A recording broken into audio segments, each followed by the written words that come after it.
Bonne nouvelle pour les nombreux fans de la Terre du Milieu qui n'avaient pas aimé les orques en images de synthèse de la trilogie du Hobbit, ceux de la série Les Anneaux de Pouvoir, dont des premières images ont été dévoilées, seront bien réels.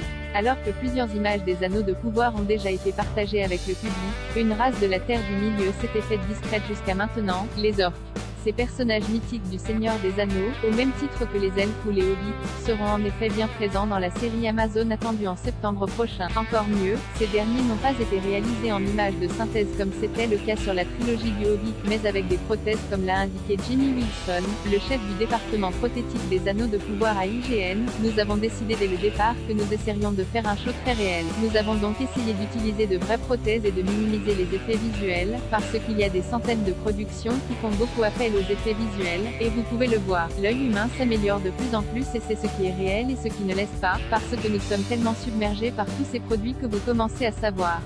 De quoi éviter le genre de critique qu'avait essuyé Peter Jackson pour avoir choisi d'utiliser beaucoup plus d'images de synthèse dans les films consacrés à Bilbo que dans la trilogie du Seigneur des Anneaux. Des orques différents mais toujours aussi dégoûtants. Également interrogée par IGN, l'une des productrices déléguées de la série, Lindsay Weber, a révélé que les orques des Anneaux de Pouvoir seraient bien différents de ceux vus dans les précédentes adaptations de Tolkien.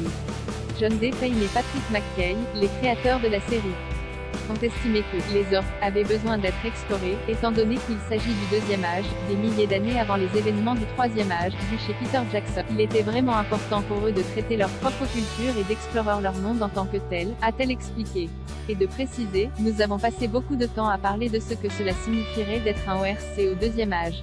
Il nous a semblé approprié que leur apparence soit différente, qu'ils fassent partie d'une terre du milieu plus sauvage, plus brute, plus proche de la fin du premier âge. Puis de conclure, au moment où nous les rencontrons, ils ne sont pas encore organisés en armée, ils sont un peu plus dispersés et ils fouillent dans les ordures. C'est donc un moment différent de leur histoire globale. Des créatures différentes donc, mais toujours aussi peu ragoûtantes à regarder comme le prouvent les photos partagées par IGN. Et pour les découvrir en action, rendez-vous le 2 septembre prochain sur Prime Video. La bande-annonce des Anneaux de Pouvoir décryptée par un spécialiste de Tolkien.